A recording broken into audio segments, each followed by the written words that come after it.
The development of full artificial intelligence will spell the end of the human race. It's a flying object, and we don't know what it is. I would hope somebody is checking it out. With a rocket or whatever, but incredibly fast, opposite direction. They were too fast to be an airplane. I'm glad the Pentagon is looking at this, because if it poses a threat, I want them on top of it. Well, the craft generates its own gravitational field. So you said there's lights in the sky? The internet has become the command center for criminals and terrorists. 911, what's your emergency? I need help, please help me! Aliens won't let it happen. That's what we're instructed to say. Roswell, Area 51. Alien kept deep under the ground.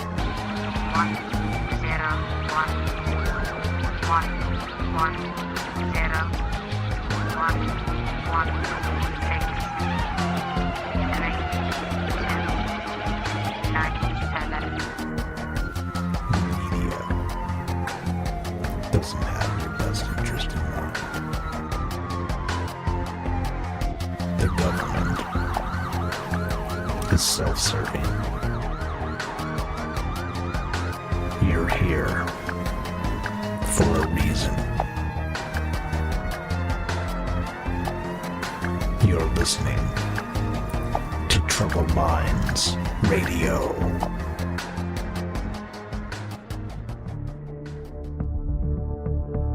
Broadcasting live from a secret bunker just off the extraterrestrial highway. Somewhere in the desert sands outside of Las Vegas. From somewhere in space-time, loosely labeled Generation X on planet Earth.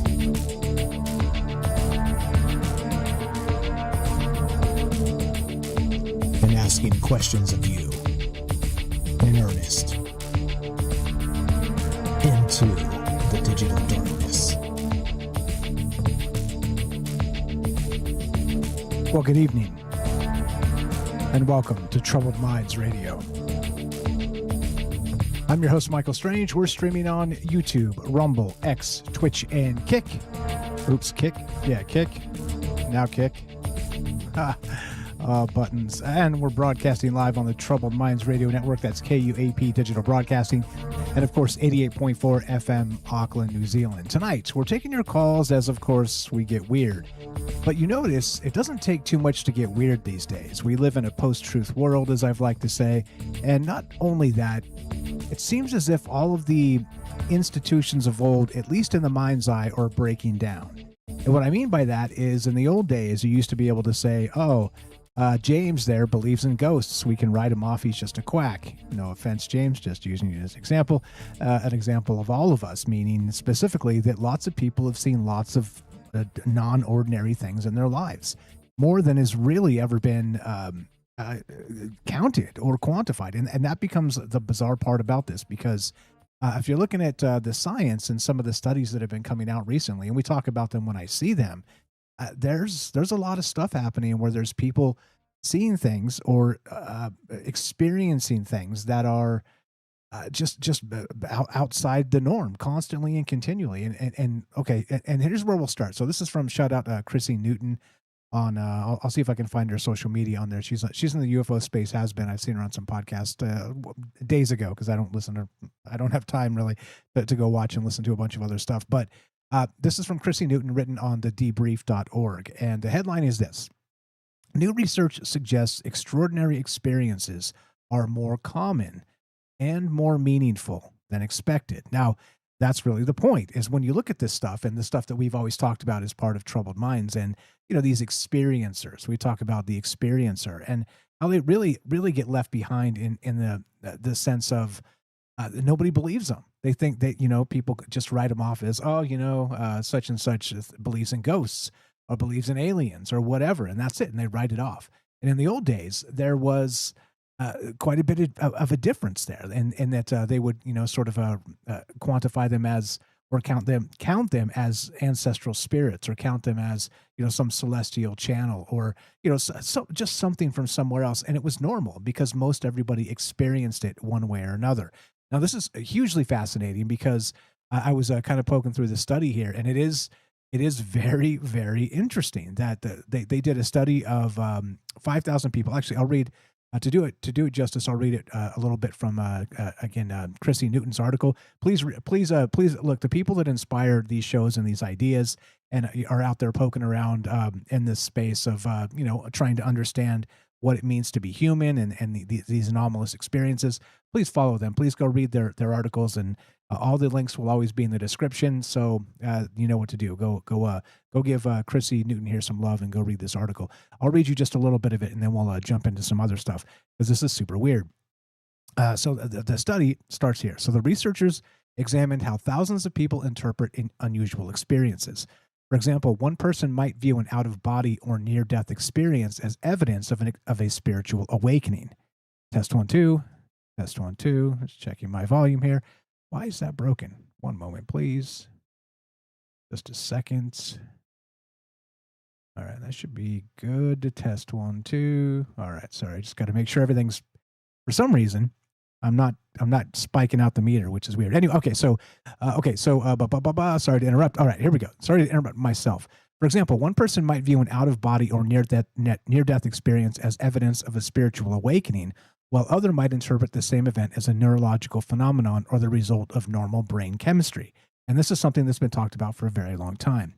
The article goes on. Similarly, hearing voices may be regarded as a symptom of mental illness in some cultures, while others interpret it as a spiritual or supernatural experience. Now, I don't mean to twist and conflate and demean true, actual mental illness. Okay, if you're legitimately hearing voices and you should see a doctor, please see a doctor. This is not trying to give you some shamanic version or vision of what you should do instead. I don't know. That's above my pay grade. See a doctor, please. At least get looked at, get treated. Just all the disclaimers apply there. I'm not trying to say this substitutes true, actual medical help. Okay, so if you need it, please do get it. Just want to point that out. So the study argues that both perspectives can be valid depending on the individual's cultural and personal framework, and that's the wild part, right? So, quote, experiences like sensing a presence, having a vision, or feeling as though you are observing yourself from outside your own body are far more common in the general population than clinical diagnosis rates would suggest, Fisher said in a statement.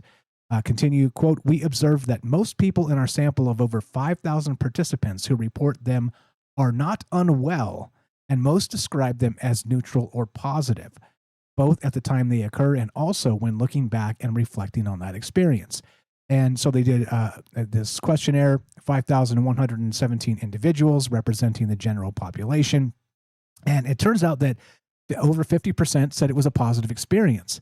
But then there was a smaller subset of people that said it was terrifying. It was something that really shook them to their core, and another that said it was more sort of a neutral or negative experience, but not like a terrifying nightmare. But in any case, you see what I'm saying here. There's something going on, and many, many people have experienced these sorts of things. This entity, this idea of a something, I don't know, tapping you on the shoulder that's not there, right? This type of stuff. And do read the write-up tonight. It is very good. I'll read you the first paragraph. It does not come at midnight. That is the first thing the stories get wrong. It comes at 2 p.m. while you are rinsing a glass at the sink. The light flat and unremarkable. The house quiet in the way houses go quiet when everyone else is out. You are awake. You are alert. You are, by every measure that matters, fine. And then the back of your neck knows something your eyes have not confirmed.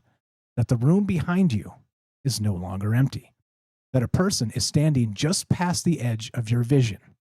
Close, patient, and entirely certain of itself. You turn. Nothing is there. The certainty does not care that nothing is there. It stays. And that's the point. Everybody has had this sensation that you're being watched.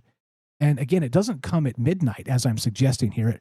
I'm calling this tonight. It doesn't wait for midnight, wide awake and not alone. And so the question really becomes not as just this particular thing. Everybody has the sensation of being watched. We've talked about Rupert Sheldrake, the morphic resonance, and that sensation of being, kind of being stalked as prey in the wild. We have this bizarre sixth or seventh or eighth or 10th sense that really tunes into this, I don't know, field. Maybe you're hearing things imperceptibly that you wouldn't recognize otherwise. I don't know. There's a whole lot of science that's gone into this, and nobody's truly figured it out. And it does seem very woo, very unscientific. And so the question really becomes, what is this and what the hell's going on? And it doesn't have to be, at 3:33 a.m. when this goes down. This happens in broad daylight with people that are alone a lot of times, but sometimes not.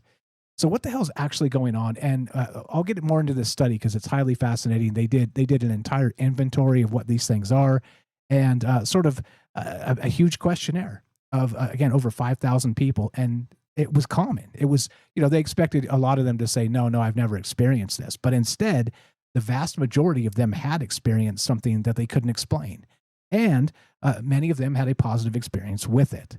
So what do we know about this? What do you know about this? And of course, the question really becomes, how weird does this get? That's the question tonight. And as the question is just about every night when we talk about these wild ideas. We are taking your calls tonight. If you want to be part of the conversation, 702-857-6939. You can click the Discord link at troubledminds.org. We'll put you on the show. It's as easy as that. But in the meantime, be right back. More Troubled Minds in just one moment. Be right back. We got a quick word from our sponsor. In this case, it is going to be the Stoic Mindset, because in 2026, you can never have too much stoicism afoot. So be right back. More Troubled Minds in just 1 second, or exactly 1 minute, actually. The Stoic Minute. Be right back.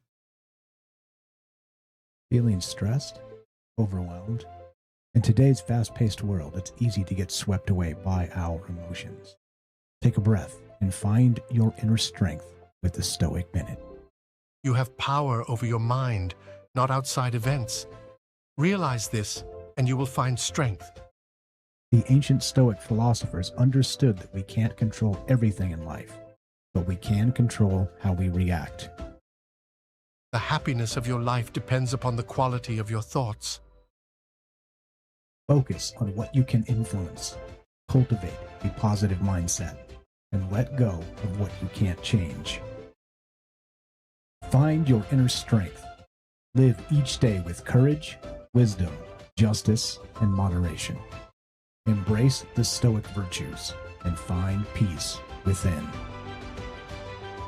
The Stoic Minute, brought to you by Jack in Oregon. Welcome back to Troubled Minds. I'm Michael Strange. Let us continue, shall we? Okay, so that's where we start. Now this is a weird one. This is, once again, does it surprise you that when they did this survey of over 5,000 people, that the vast majority of them have experienced something they couldn't explain? Now, to us, right, we talk about this stuff, we think about this stuff all the time, and in the intro of the show, it says you're here for a reason. And that was really what was on my mind when I put that track together so many years ago, was that you've experienced something, you've seen something has touched you some way, whether it's going to be your soul, your heart, your mind, or just kind of spooked you to your core, or some mix of all of the above. And so suddenly, what does any of that mean? And in this case, we're talking 5,000 people are saying, yeah, definitely. Something happened, and I don't know what it is, but over 50% of them said it was a positive experience. So what the hell is actually going on? And the weird thing is, we'll get into more of this, but it seems like it's cultural. Like a lot of the American people that took the survey had more of a, when they heard a voice, for instance, it was like yelling, it was angry, it was mad about something. Almost as if like the fractured culture was kind of screaming in their ear somehow, or screaming into their mind space directly. And in some of these other cultures, they didn't hear that at all. They heard something more soothing, more calming, more akin to what an ancestral spirit might be doing, kind of guiding you through the day or giving you, the wisdom of the ancients. And so, I don't know, this really kind of starts to look like not just sociology, not just sort of the neuroscience of our brain, but also maybe this larger context of the human space of everything, of all the noosphere that we always talk about, the ideas and the zeitgeist and all the rest of this stuff. And look, I don't know these answers. And so this is a good time to drop the disclaimers. There's no truth to be found here. Okay. We're looking at these ideas sort of up the if cliff, as I like to call it. And if you're here for truth, you're in the wrong place. That's it. There's no truth here. It's just looking at possibilities and asking the question of what we don't know. We don't know what we don't know. So let's consider it. Let's think about it, and let's talk about it. It's as simple as that. So the ideas play. And so let's hear your ideas. If you want to be part of the conversation, you know what to do. 702-857-6939, or you can click the Discord link at troubledminds.org. It is a Discord's a chat client, a voice client. It is completely free, and pop on in and say hi. Come meet the amazing people that make this show go, not just me. There's so many others, including, of course, the glue of the show, Salcedo Paranormal, James in Michigan. What's up, my man? You're on Troubled Minds. How are you tonight? And go right ahead. I'm okay. Can you hear me? Yes, sir. Loud and clear. I'll adjust the volume because everything wobbles every single show a little bit, but I got you. Welcome. Thank you for sitting in here with me as usual. You were the man.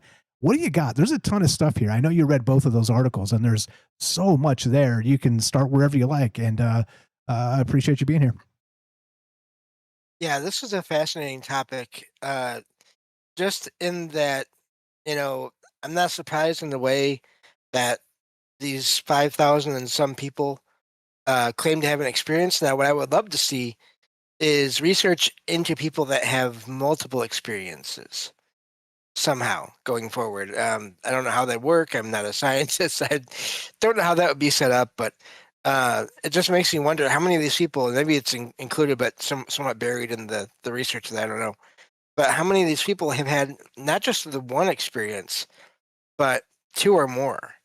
I think that'd be a fascinating sort of data point in all this, but it's not surprising to me just because, as I say, whenever these things come up, for what I do for my podcast, Salcedo Paranormal, my podcast, and also Jen the Arcane Observer, she's part of the podcast too. But one of the things I do for it is I go online and I find posts from people online about their experiences, and I can tell you there are at least 30 to 40 to 50 new posts almost every day from people having experiences in multiple places online. They don't just post in one place, and it's not the same people. And to me, that's fascinating because whatever it is, that's a lot of people claiming to have experiences over time and over many years, because some of these posts are talking, they're adults saying, I had this experience when I was a kid. But one of the other things that I've noticed happens sometimes, and I find in some of these posts, is people starting or ending, or sometimes both, with a basic sentence or statement or question of, am I going crazy? And then they'll talk about the experience. And they'll write in a perfectly rational manner, as far as anyone can tell.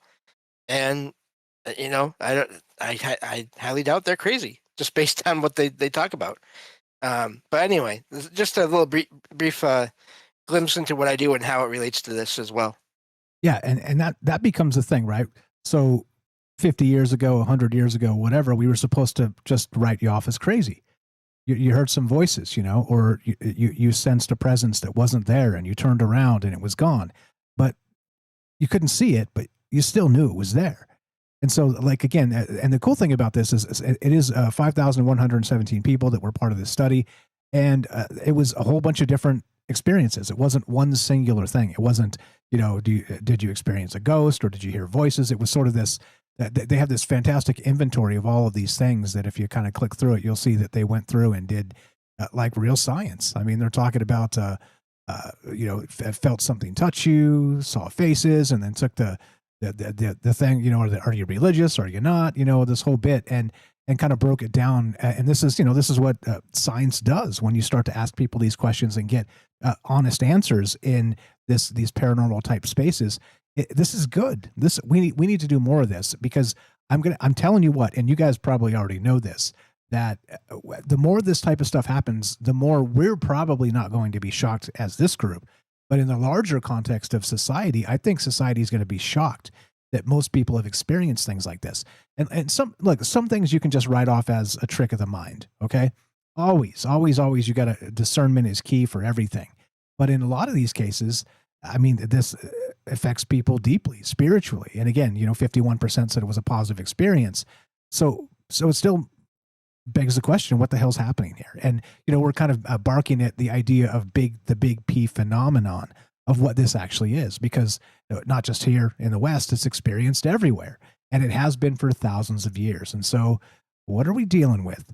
That's good that 51% said that there was a positive experience that came out of it or during the experience, but that 25% that said it was terrifying is a little bit shocking, a little bit bad. It kind of makes me sick to my stomach of what might actually be messing with us. But I don't know. As usual, look, we're taking your calls if you want to be part of the conversation. Love to hear your thoughts. I want to read this real quick. Back ass words Weird World on YouTube says, the more open you are to listen, the more likely you are to hear. And that's an interesting statement, because I think that may be very, very true. A few minutes left, James. What else you got regarding this or anything else? Yeah, and I do agree with that. It is fascinating, that whole topic of sort of why do these things happen. It does seem like there are people that are sensitive from the beginning to these experiences, but then there's plenty of accounts of people saying, I've never believed in any of these things until I had this one experience. And they don't claim to be sensitive or any of those kinds of things. But yeah, and the positive and negative, I'm not surprised with that. I'm wondering, again, I think it's actually, in a way, it's a good sign that it wasn't the other way around, because I almost would have, with the way popular culture and movies and TV and everything has been running for a while now, I'm almost more surprised that it wasn't backwards, where it wasn't more negative than positive in that study. So I'm actually kind of glad to hear that it was, more positive than negative. And again, I don't ever discount the negative. I've had a few myself experiences, but also I do think, as I always say, there's a lot of push in fiction and the news as well for everything to be dark, everything to be negative. And so I'm glad that was not the case in this study. And I'm wondering if that other percentage that sort of didn't say positive or negative, if that was just neutral experiences and they didn't really know how to feel about it. Because I can imagine that, and I've had experiences with that as well. So yeah, this is a great topic in that study and everything in that article. And looking forward to hearing what people think about this. I do think, as you said earlier, I'm not discounting mental health issues either. There's definitely always that thing that can be going on, but so often there's accounts from people that they feel like they are perfectly fine overall and have no other issues, but they've had these one or two experiences that they can't explain. Yeah, and like I said, I'm not shocked at all. I think probably if people are being honest with themselves, they've experienced something, something that's really not easily explainable and not easily categorizable, all that stuff, all the Fox Mulder stuff where you can't neatly file it away. And so because you can't, you have to sort of write it off as, well, I must have been tripping, I must have been my mind playing tricks on myself. And that certainly plays. Like I said, that's absolutely part of this, but also it's everybody. I mean, everybody, probably to a high percentage. I would guess probably of the entire population of adults, let's say, kind of that had some years to live yet. You don't want to do, survey 5-year-olds or anything, but of adult people, I would guess it's probably upwards of 85%, somewhere in that degree of people that have experienced this type of stuff. Time will tell, and we'll find out as some more of the science is done. And you pointed out something very interesting too, that regarding this, I wonder how many people on this list had multiple experiences. And that becomes the next step or the next level of this, and trying to figure out what the hell's going on out there. Because I don't know, it's at one point you can say it's a coincidence, but then, when you're talking about thousands of people or an entire culture or going back thousands of years, multiple cultures the world over, then suddenly the coincidence bit starts to really kind of wear thin, and you scratch your head and wonder what the hell is really going on. Fire stuff, James. Appreciate you very much. As you know, just about out of time. Hang tight. We'll get back to you. You're welcome to stay, of course. And we're taking your calls. If you guys want to be part of this, just give us a call, 702-857-6939. You can click the Discord link at troubledminds.org. Like I said, it's a chat client. It's a voice client. It's completely free. Just pop on in here and say hi. Come meet James and myself and many of the other people that make this show go. But what the hell is going on with this? And does it surprise you that of this 5,000 person sample size, most of them, to a massive degree, actually had experiences, non-ordinary experiences. Yeah, that doesn't shock me. And what do you think it is? One more time, 702-857-6939. This is Troubled Minds. I'm Michael Strange. Be right back. More on the way. We got more from James. Nobody on the line if you guys want to jump in here. Be right back. Catch you on the other side of the break. Yeah.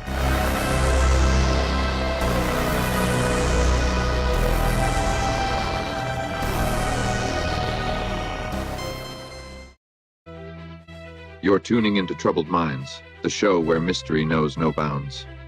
Stay tuned for revelations that'll keep you questioning the fabric of reality. Doesn't wait for midnight.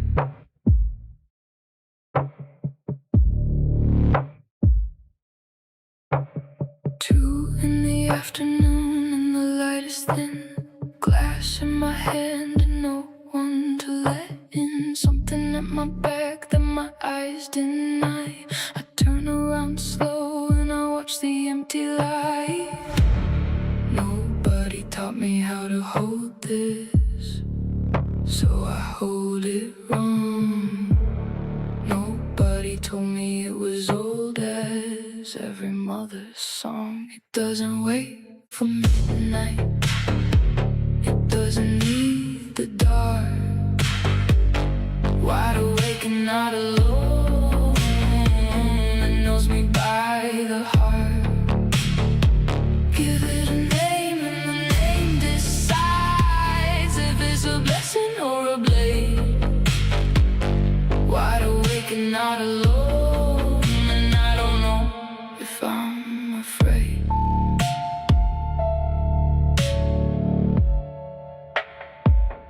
Old hag on the chest, a weight and a face.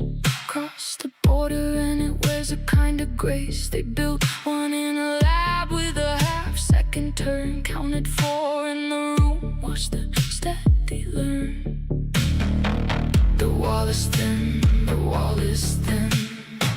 Half a breath and it lets them in. Call it a god, call it a ghost, call it disease. The visitor stays, but the story is mine to keep.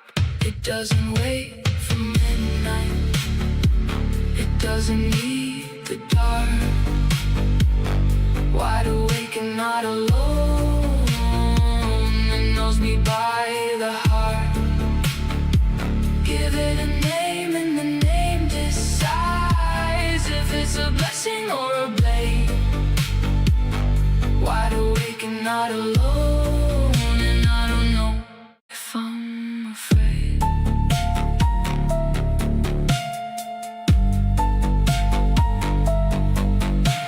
Standing where you cannot look.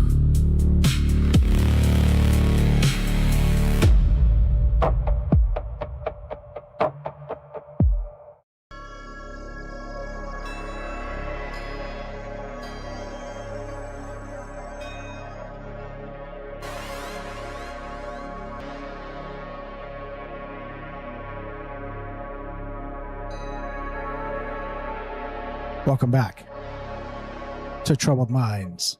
I'm your host, Michael Strange. We're streaming on YouTube, Rumble, X, Twitch, and Kick.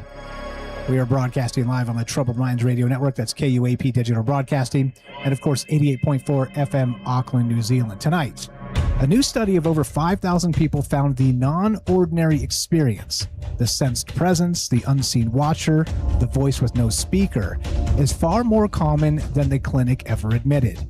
And most people who have one are perfectly well.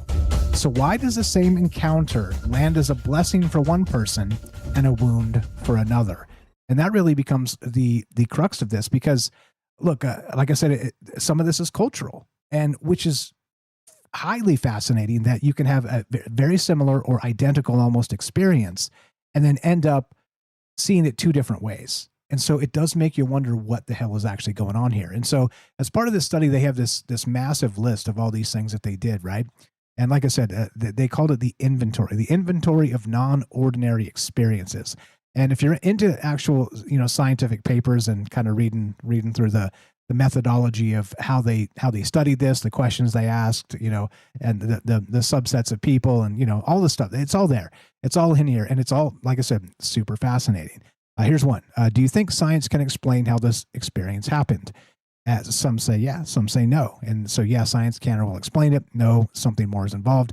And that becomes really where you can narrow down how people experience these things and then what happens to them as part of it, right? And then, of course, you start to ask the questions. How did it affect you and all the rest of it? What was it? And they've categorized this into this inventory, which is super cool. Like I said, I haven't seen a ton of science into the woo.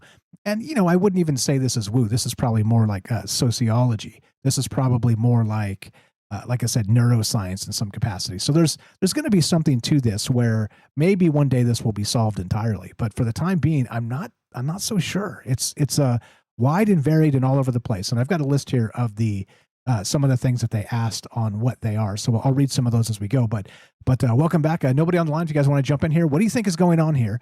What is this Big P phenomenon? And does it surprise you at all that a huge percentage of a group of 5,000, over 5,000 people experience something that couldn't be explained? That's the thing to me. It doesn't surprise me because I'm Michael Strange. I have a show called Troubled Minds. I mean, no, it doesn't shock me. But what about you? Does that surprise you? Or because, of course, scientifically, you can't really say, everybody's kind of done this. And then until suddenly you start counting the beans and recognizing that kind of everybody's had, most people, a high percentage of people have had something like this that you can't really quantify. I don't know. I'll read from the list here some of the stuff that's happening as part of it, and what they were counting as these non-ordinary experiences. But welcome back, James. What do you got? If anything else to add, and if not, I got some stuff from the study here that I think is important to point out that may jog some people to kind of give us a call and give us an idea of something that they may have experienced. Let's do that too. Let's open it up to what's an experience that you had that you couldn't quantify. Science couldn't explain it, and it's impacted your life somehow. That really becomes the question tonight, because many have, and it's a high percentage. And clearly, there's going to be, and we've heard many actual encounters and experiences on this show before. So, love to hear. James, anything to add? Welcome back, and I've got some stuff from the study to read here. Highly fascinating.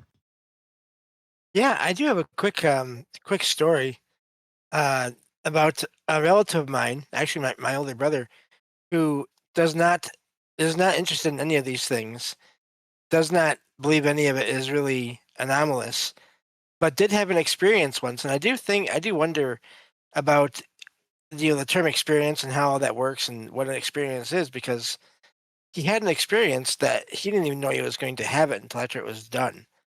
And I'll just tell that story real quick. After my grandfather passed years ago, my grandma still wanted to have summer gatherings, summer parties at the house for major holidays. And so after the first one of these, after my grandpa's passing, of course,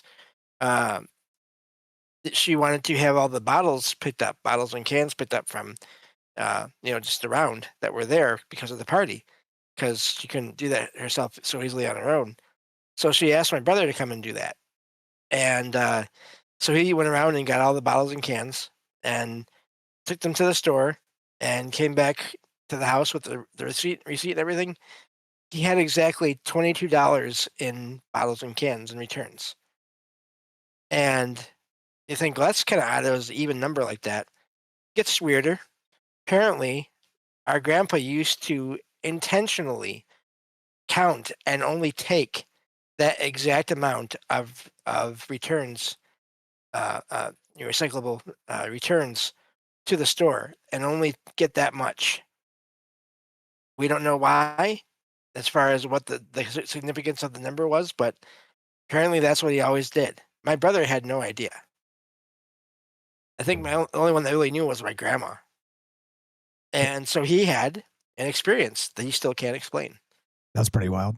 When you talk about a coincidence, that's like scaling up and hitting you in the face. I mean, was it part of a larger pattern? Like, was it a countdown, right? Like, I mean, there's some really, really, really weird threads that can kind of come out of that. And again, trying to be respectful there, not be too weird. It is a relative, and losing grandparents is never easy.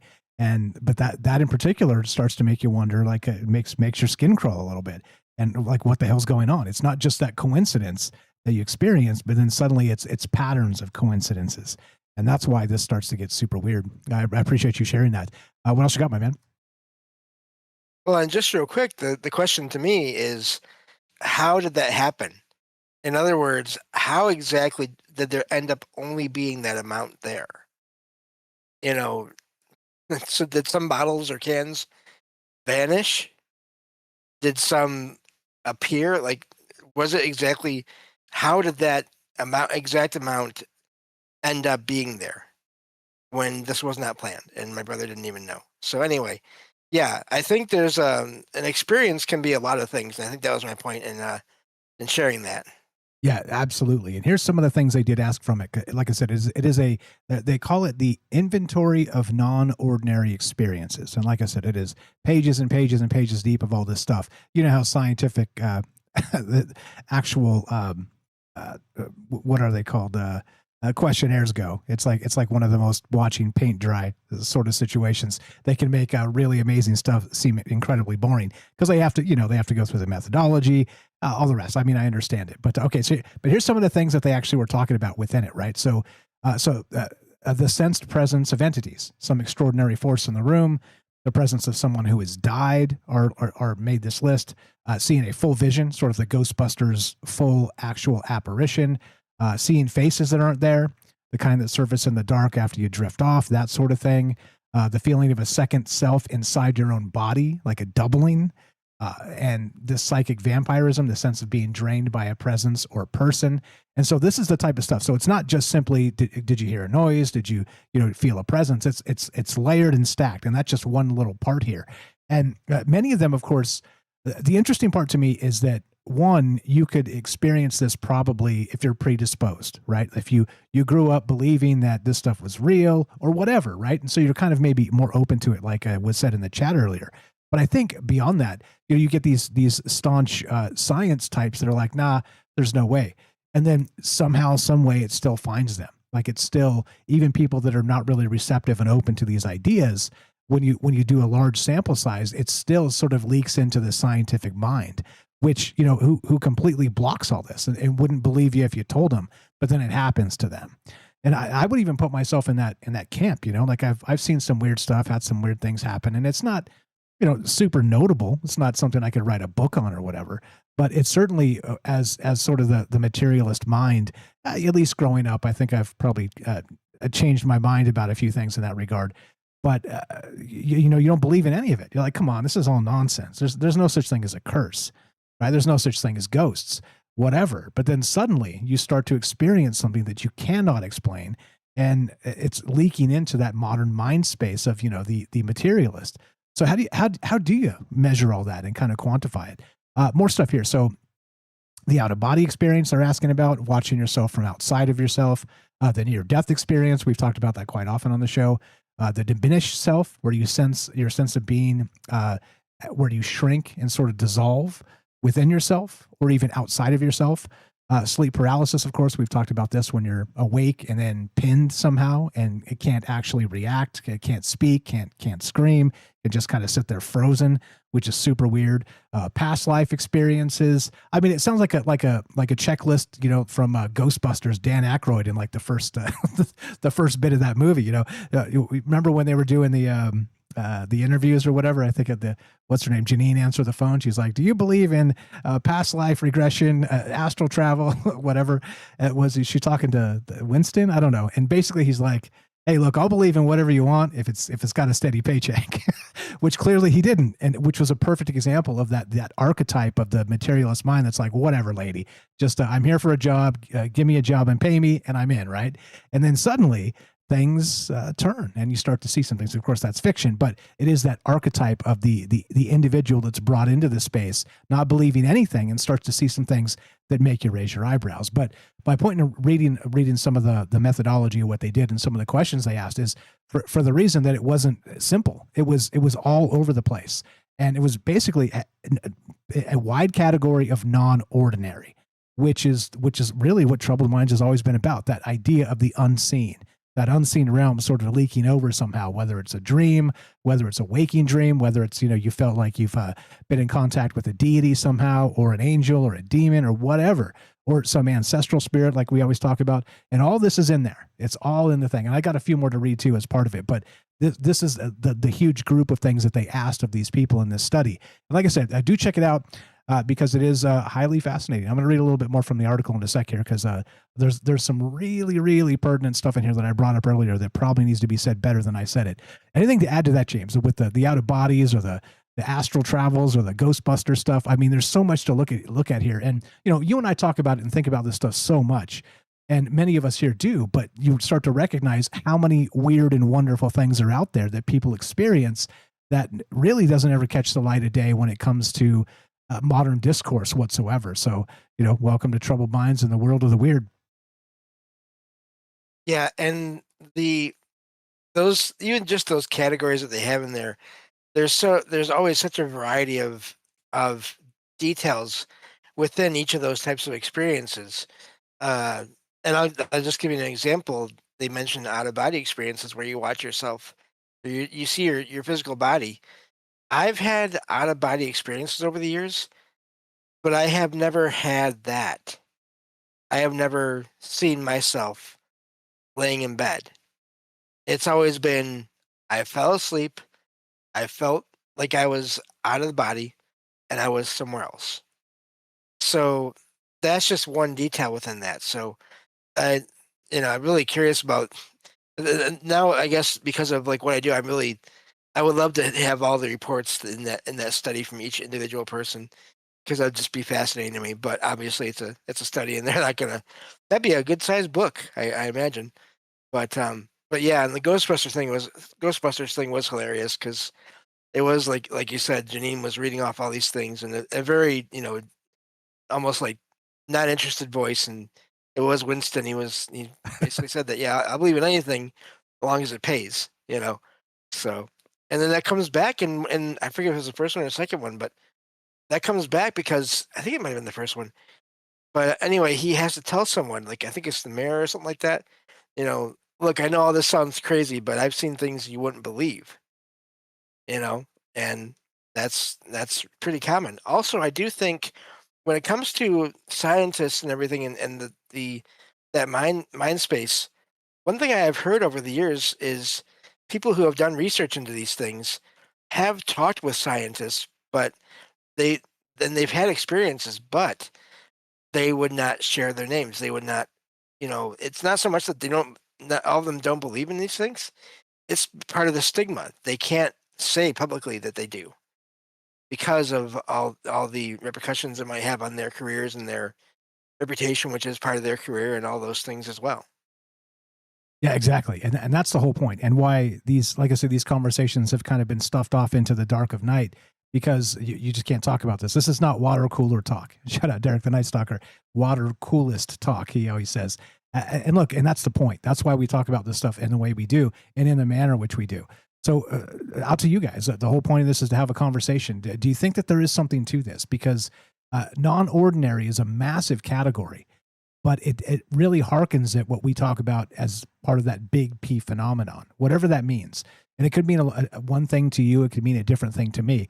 And also that really kind of looks into the face of those theories like Keel had, or like Jacques Vallée had, sort of the trickster archetype of whatever this thing is. It presents to you one way, but then presents to me another way, which doesn't make it any less pertinent. It's still there. It's still actually relevant to what we're discussing and how we're feeling these things, but also and experiencing these things.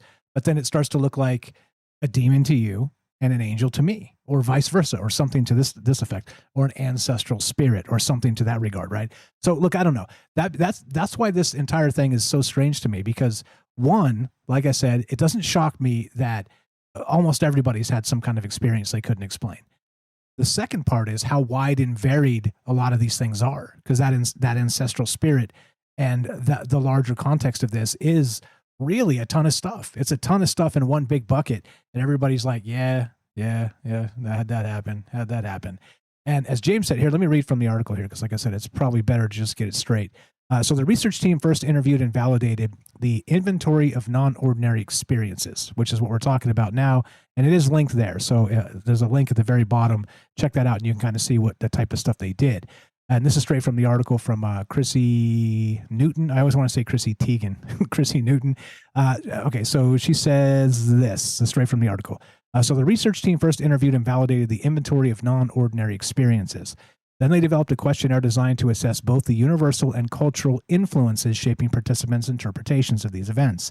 After refining the survey based on feedback from 160 Brazilian participants, well, that explains it. No, I'm just kidding. I love my Brazilian friends. Very nice people. The researchers administered the final 47-question questionnaire to 5,117 individuals representing the general population. Quote, previous research has often failed to differentiate the experience and how people make sense of such diverse and challenging experiences. Fisher explained, the scientist here. Our work stands out in the way we squarely focus on where and when these experiences happened and how people tried to make sense of them. He continues, by clearly separating the context, the experience, and the meaning-making processes, the patterns we observe challenge various assumptions that have guided previous theory, research, but also clinical practice, which, like I said, is super, super interesting because you don't see a lot of this stuff. You don't see a lot of things happening here in terms of science of the woo, right? The non-ordinary experience. And here's the part again. So now strap in for this one. Among the findings, 20% of participants reported that their non-ordinary experience had a negative impact. Okay, 1 in 5, 20%, had a negative actual impact, while 25% said it caused suffering or discomfort. So that's big now. You add those two together, and that's 45%. That's nearly half. So suddenly you start to cook that up and look at what the hell's going on. And the 51% reported their experience ultimately produced positive long-term effects. That, once again, is highly fascinating. What's going on? Because when you add those other two categories together, we get like 50-50 here. We're almost coin flip in good and bad experiences. Now that's the weird part. So, and why? And I think you can write a lot of that off to culture, right? Or, sort of mind space in a moment. If I got my dick in the dirt for whatever reason and I experience something, I think you're probably more apt and open to see something negative because you're, kind of feeling negative, kind of even negative on yourself, against yourself in some way. But then beyond that, it's also impossible to reconcile, because how do you really, so then you have to subsection everything like James is saying. So not only how many of these people had multiple experiences, what was your mood like when it happened, this type of stuff. So you start to have to kind of fracture it all down and it becomes this massive spreadsheet of, is there any real data in here at all? I don't know. That becomes not just the question, but the larger context of where this science will eventually lead, with larger and larger data sets and all the rest of it. So anyway, so we're talking the big P phenomenon. And not just that, like I said, the title tonight is It Doesn't Wait for Midnight, Wide Awake and Not Alone. And you know what that means? That means it'll come up to you at any time, night or day, even if somebody's around. And, some of this has been put to infrasound, things like this. You sort of get a feeling of dread for no apparent reason, but don't really realize you're hearing it.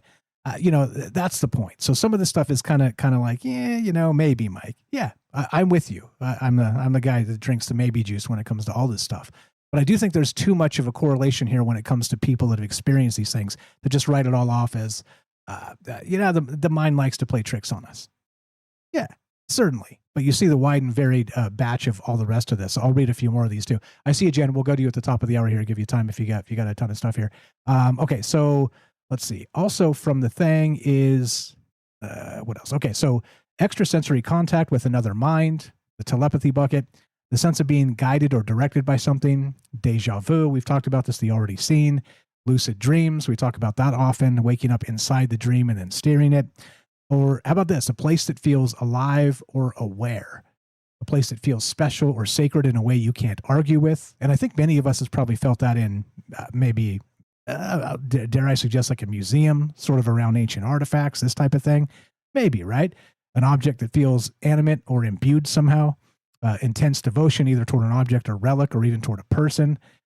And the numinous is raw emotion, meaning so the inventory treats the overwhelming feeling itself as a non-ordinary experience: positive awe, negative awe, joy, love, compassion, or fear, hopelessness, loss, pain, and all the rest of it that comes with these experiences. So look, as usual, no answers. More questions come out of this. And I think that as more data really kind of turns into the scientific aspect of this, the woo data, maybe we'll start to see some patterns that are irrefutable. And maybe they already are. I think that's the thing, right? Trying to keep one foot in the real world and one foot in the woo world is difficult, because you want to believe hook, line, and sinker, whatever comes. But then also you got to recognize that there is static. There is a signal, but there's also static out there. And so what do we find, and how do we find it, and how do we discuss it? That's the whole point. And that's why we're here. Anything on any of that, James? More stuff that was part of that. The emotional aspect of it, the scared or not. And again, so now that we combine the data, the 25 and 20% is close to the 50, which is kind of coin flip here, whether it's a good experience or a bad experience. So that's, it kind of tracks, right? It tracks when you start to think about these ideas, because many people have said negative stuff, but then many people have had the ecstatic experience and beyond. So as usual, right? We're trying to quantify things that cannot be quantified. And so, well, grasping at straws. But what do you know about any of that? Yeah, definitely more, again, half and half, or equal amounts, relatively speaking, does make sense to me.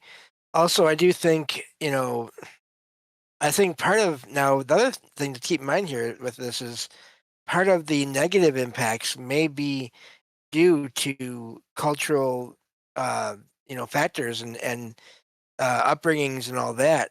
Because I do think that when we have experiences that are startling to us and frightening, that can sort of make us think right away that, oh, then it's a negative experience. But then negative things don't always happen.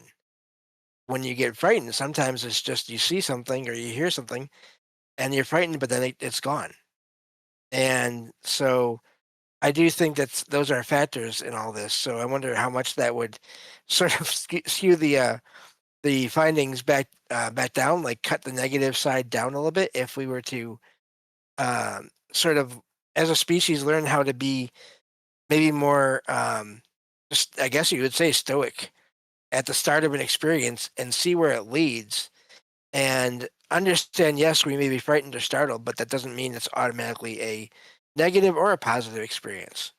Yeah, exactly. And there's another article here on bps.org.uk, and the headline here, real quick, and we'll talk about this when we come back. And we got Jen, the Arcane Observer, coming up in your calls as well. The headline is this: the voices heard by people with schizophrenia are friendlier in India and Africa than in the U.S. That's what I was citing earlier, which is incredibly strange, because, this is suddenly it becomes a cultural thing. And, maybe the idea of culture, we make the joke in New York, hey, I'm walking here. And so, some people have like the New York love. They just love being there and the experience and all the people. But some people go there and it just feels like the most negative thing ever. Just kind of like everybody's in your way and you're in everybody's way and all the rest of it. So look, I don't know. This is incredibly strange when you think about it, but also it does make some amount of sense, because some people are just sort of city dwellers. Some people enjoy the urban sprawl. Some people hate it, and it feels like a nightmare space. So, I mean, I don't know. Like I said, it's impossible to really quantify when you're just kind of having a talk show and, talking about wild ideas by dark of night. But the whole point is that somebody and probably you, has experienced something like this, because almost everybody has. And that is what's on my mind tonight. Love to hear you as part of the conversation. Give us a call, 702-857-6939. You can click the Discord link at troubledminds.org. More coming up with James Salcido, the glue of the show, the paranormal expert at Troubled Minds. All the rest of the great stuff he's adding to this, salcidoparanormal.com, SALSIDO paranormal.com. Be right back. More on the way. Love to hear your experiences. And what do you think is going on, and why is it so wide and varied and coin flippy when it comes to positive, negative, and what the hell's going on? This is Troubled Minds. I'm Michael Strange. Be right back. More on the way. More from James. We got Jen on the line and your calls as well. Don't go anywhere. See you in just one moment.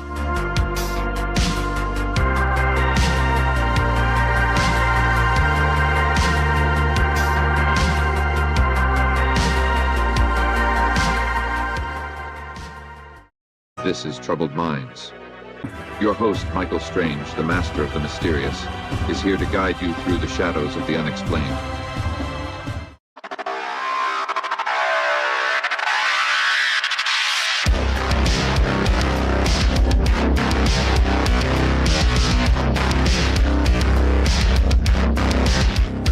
Welcome back to Troubled Minds. All the places, all the things, yada, yada, yada, yada. Go to troubledminds.org. You can find the radio station. There's a Discord link. There's the phone number. There's the Substack newsletter.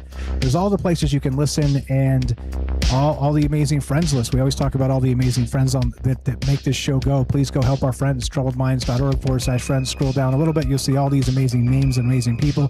Please go follow them. Go spend a few minutes and every few days and just follow them all. Like Pokemons, just follow them all. Tonight we're talking this wild research. New research suggests that extraordinary experiences are more common and more meaningful than expected. And not just meaningful in the sense of, as James and I were talking about, the negative and the positive. There's some slice of this that's terrifying, that actually sticks with people or changes them. And so suddenly this starts to be like a psychic scar of sorts. And that's the part that really gets me when you talk about this, because for all the positive interactions you could have with sort of the big P phenomenon, whatever that is and however you define it, like I said, is wide and varied and all the things that kind of come in that bucket. But beyond that, it is very, very sticky in the sense of once something happens to you, you kind of carry that psychic scar for a long time. And what does that mean? And of course, how weird does it get, and what are we dealing with? That's the question. Jen, coming up in 1 sec. Anything to add, James? And I'll get Jen up here on the stage with us. Thanks for being patient, my man. Welcome back. Yeah, no problem. And yeah, I've definitely had a few experiences that will never go away in my mind. Yeah, they were not fun. So I totally get that, and I think it is all connected. At what it is, I don't know. I think there is one phenomenon in that we could call it unexplained or anomalous, but what it all is, I think there's probably many things within that, many different sources of it or beings in it. All these different things seems like are the case. Yeah, well said. And what do you know about it? We're talking about it tonight. Again, I'm calling it Doesn't Wait for Midnight. Wide awake and not alone. 702-857-6939. Click the Discord link at troubledminds.org. We'll put you on the show. Just like this, thanks for being patient. Jen in Missouri, the Arcane Observer. What's going on? You're on Troubled Minds with Mike and James. How are you? And go right ahead. Hey, James, how are you? Okay, good to hear you again. Yeah, it's good to be here. Yeah, so I think, well, if you look at the surface world you're living in every day, so just the typical day-to-day that everyone is going through, there's a sort of a filter over the experience that is a lie. Everything that, like, it's not necessarily, maybe it's not an intentional lie or anything like that, but like the entire environment, grocery stores and everything, it's a story we're telling ourselves. We've created this like flimsy reality. And it's to help shelter us because we're so afraid of facing the truth of our existence and what the world we live in actually looks like, including all of the ideas of the unknowns of existence. We're running from that. We create all of these things around us to make us feel like we have some kind of control, and that reality is not that, it's this. The world looks like this. It has order and rules and laws. But we know that is just something that's not the truth. We've made that to try to make sense of the world. And then, so that's the beginning, is that this is a filter. Every day, stop signs, businesses, restaurants. We call it culture and community, but it's something that we're doing as like a coping mechanism. No other species does what we're doing because we've figured out a way to avoid living in reality. We figured out a way to create our own reality. That's the idea. And then along with it, there's these sciences and rituals and magic that help to keep it in that shape, to give it the shape, the mold. The bowl is science and witchcraft. Like this, it's the old ancient ways of like how you can hold something like this together and carry it throughout time and make people remember it. They never forget it because that's how you grow past a single, generation or two, is by creating this culture. And that's what's carrying the human race. And then you consider that they used to call passion and any type of inspiration or an epiphany moment a demon. Now, the idea that this is something that's not you, it's an inspiration, a muse. It comes into your mind or your experience, and it comes out of reality, and it is a foreign entity that inspires you to then do something from within yourself in your mind. Typically, though, too, the mind cannot complete a cycle without sleep. So when people go to sleep, they are imagining and they are recording. It's like almost like a download of the previous day's events, of the experiences, and it all ties into this loop, and it's all tracked in basically like a biological chip, that's an indefinite cloud of information, unmappable, nearly unmappable. I mean, I don't know if they've said that they've done it, but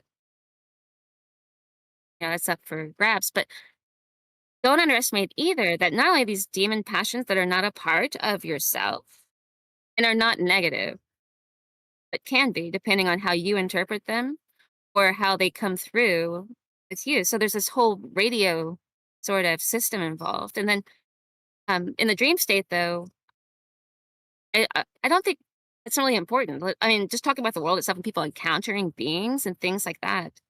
Some beings might be nocturnal. So some of these types of entities you're encountering may be nocturnal beings. I mean, what do you think, Mike? Yeah, all that is very good. One sec, James. I'll give my take, and it's all you. It is very smart. You're putting together that reality space that we share it's so manufactured. It is so phony in so many ways, and we sense it. Like this is part of what has really spawned this conversation from years and years and years ago in my mind. That started all this because you see it. I mean, if you're paying any amount of attention, you know that the stock market is cooked. You know that everything out there is fake, and that many of the rich people are actually criminals. And then you gotta ask yourself, like, how much of this is really the fair reality we're supposed to believe in? When and I'm just talking like sort of basic economics when it comes to that. And there's enough to go around. The Orwellian aspect of 1984. There's and Tupac. Shout out Tupac's in the news for his murderer trial happening in Las Vegas this week, right down by where I work, matter of fact. But he said, Tupac famously said, we got money for the war, but no, wait, what does he say? Food for the war, but not for the poor.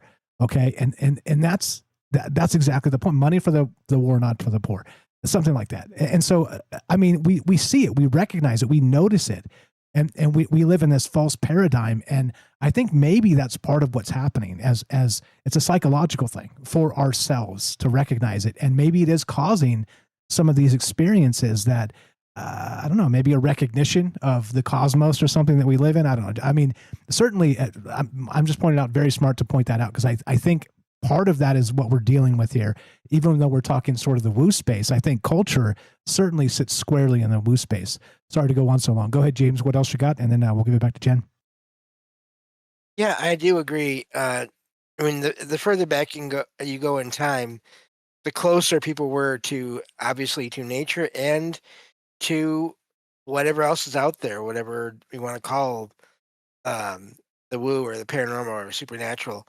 But now, through the way things have just ended up with people in charge making them or not, I don't know. But with the way things are now, as a bottom line here, that is something that, in general, officially, all these things, the anomalous things, paranormal, supernatural, ghosts, aliens, cryptids, or whatever, that's supposed to be in fiction, and that's it.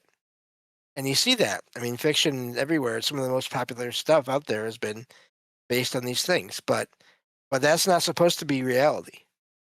Right. But obviously, if you go into it and you talk to people or look up experiences people have had, in any degree, you're gonna find these things coming up. Like we always say, it just, people have experiences all the time. They just get ignored, and or in the more sad cases that those people get persecuted or ridiculed or all these things. And so, but all these experiences still happen.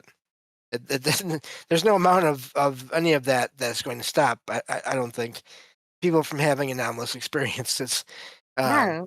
in the end. Yeah. And imagine, so if you think about humanity at the very beginning, before societies formed, and they, well, maybe no, I mean, even go beyond that. When they began to try to expand out and they had to create systems because the group was so big, group of people were so massive, you had to create order. And that's where it began with them shaping cities and beyond villages, where it becomes very complicated as it is today. But before all of that, there could have been the the whole all of the other creatures of the planet are, and then you have humanity, and they are a creature of the planet along with these, like, no different in the spread. And some of those creatures that may have been highly intelligent beings, as they watched us along, I'm talking, like, say, a million years ago, and they were watching us, and they're occupying the same space, but they slowly started to kind of retreat back as they saw that we were going down some type of delusional state that they could not get behind. And then they went away from us, and we became isolated, where we only dealt with ourselves and each other, our own species, mostly not interacting with size unless we were killing another one, or keeping it as a pet, or just watching it, whatever, we do that. I just think there's a possibility that there was at some point these other species that were probably highly intelligent that we were interacting with in a coexistence that retreated from us as they watched us make bad decisions. And basically we've now isolated ourselves onto an island, safe and secure and insane. Our society is out of its mind. That's We're like a bunch of, like, look at a barn cat versus a tame cat. If you take a tame cat and set it out into the world, it will die. And yet that, do you see how different we are from what we might have been?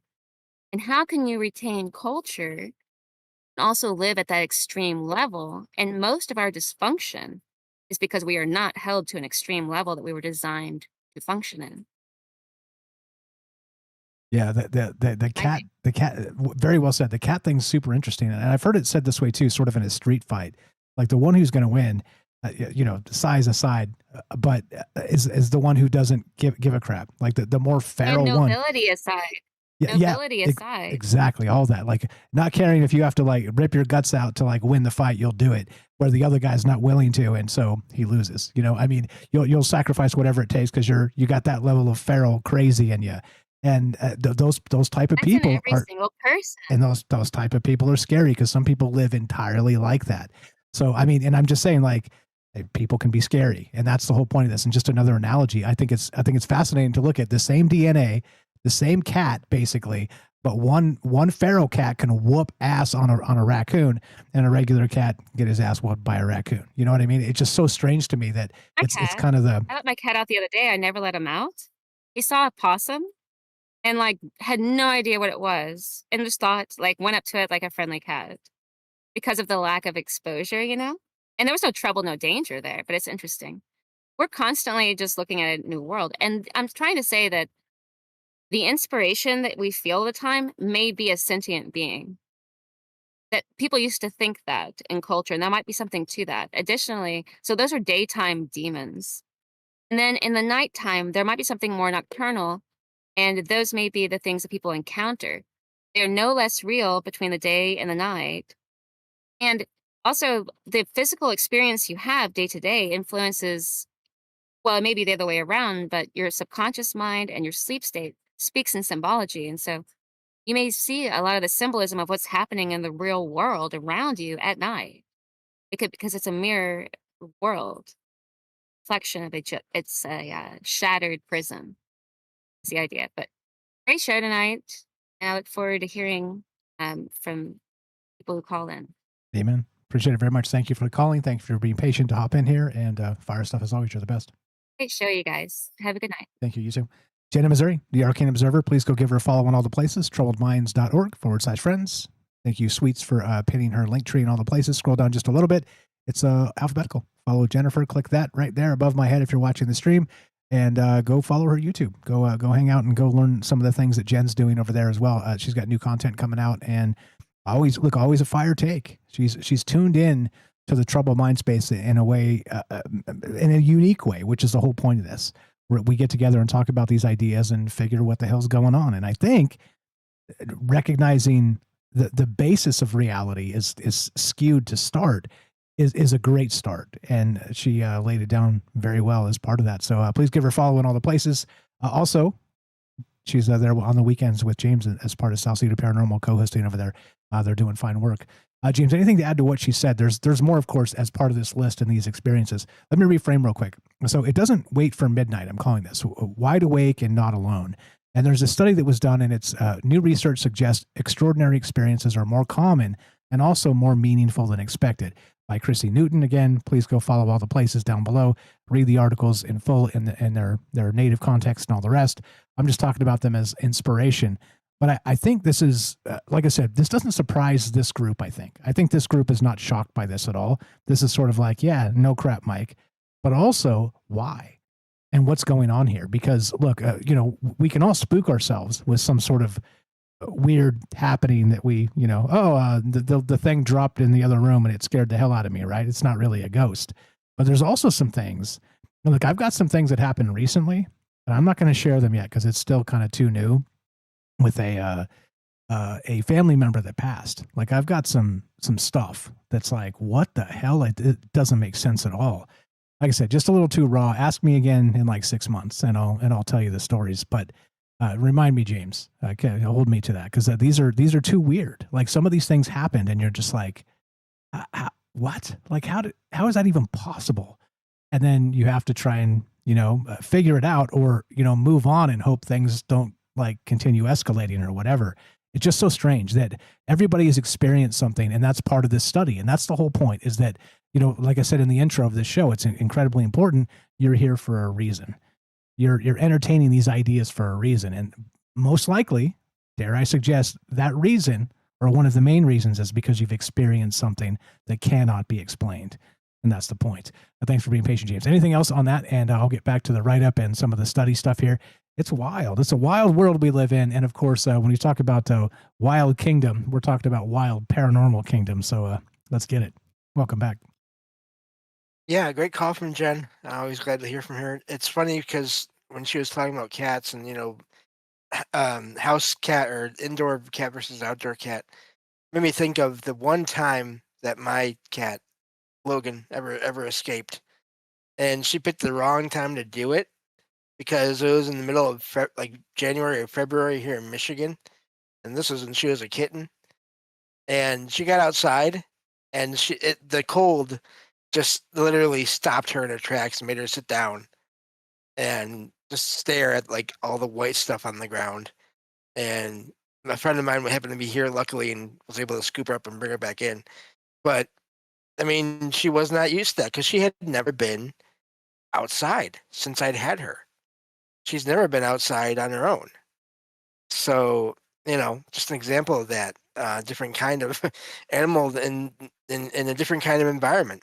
But also, I do get what you're talking about, with things happening that it's too soon or it's too fresh to talk about.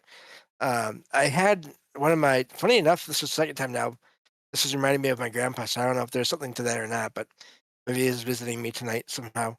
But after he passed, I didn't know until years later, but a couple of family members did sense and see him after he passed, but they didn't feel up to telling anyone that until many years later, until like just a handful of years ago. And my grandpa passed many years ago now.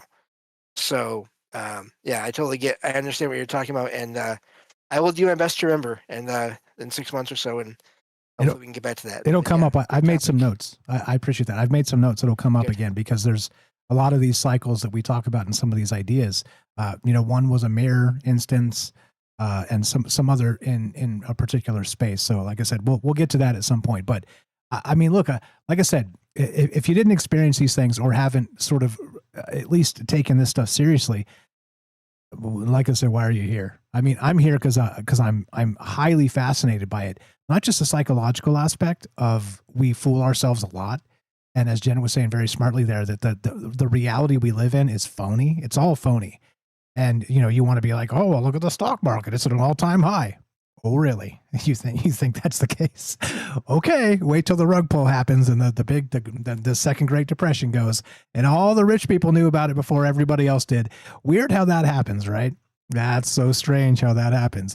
Anyway, I digress on that conspiracy, but I mean, that's the point. There are movers and shakers that are whales in the economy that can move the economy and can crush all those small fish out there and not give a crap.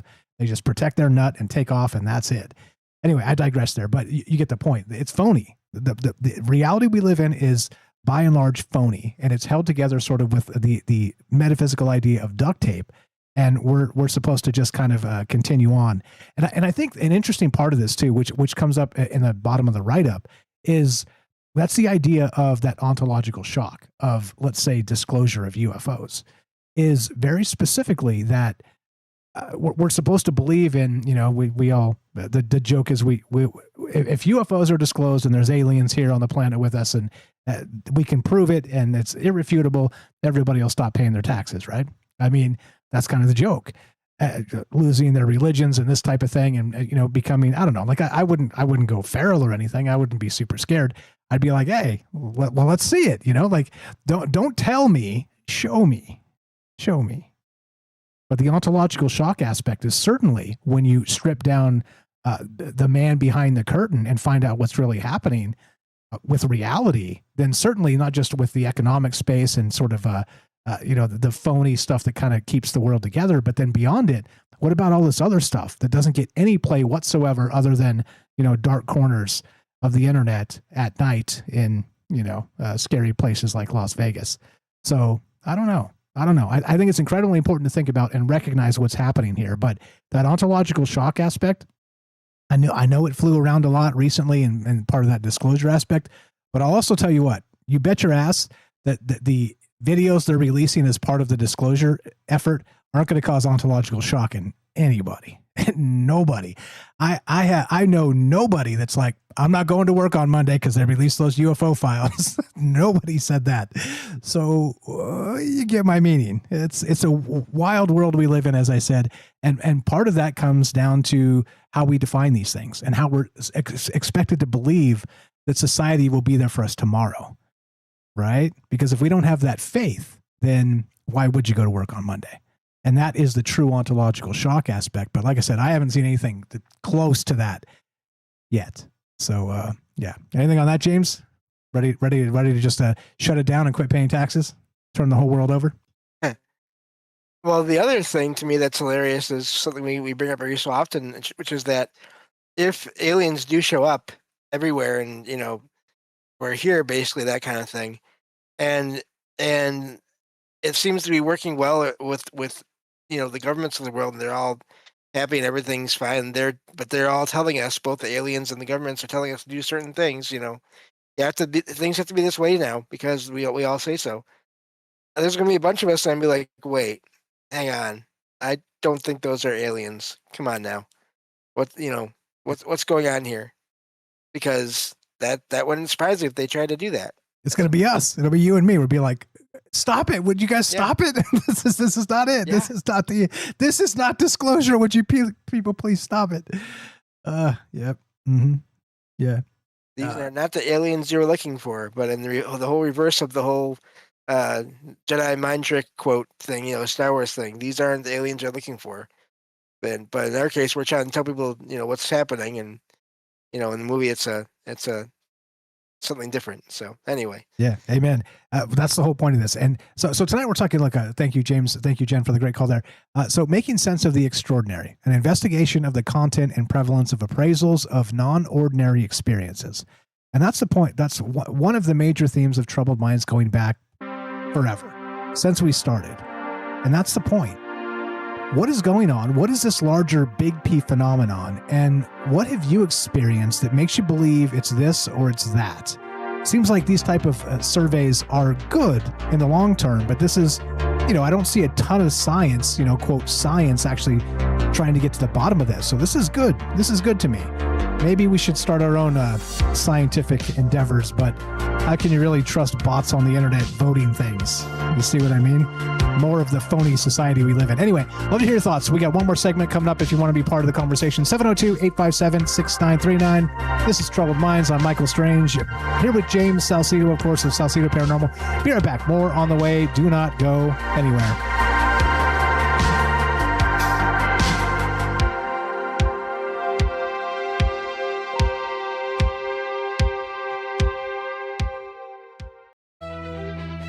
You're tuning into Troubled Minds, the show where mystery knows no bounds. Stay tuned for revelations that'll keep you questioning the fabric of reality. You always pictured it at midnight. A cold room, a locked door. The hour the world goes thin. But it doesn't wait for midnight. It comes at 2 in the afternoon at the kitchen sink in flat and ordinary light. You are awake, you are alert, you are alone. And you are not alone. Almost everyone has met it once. The unseen watcher, the voice with no mouth, the weight that sits down on the chest. The difference was never the visitor. The difference was the name you were handed long before you were old enough to refuse it. So tonight we ask who chose that name and what has been standing all this time, exactly where you cannot look.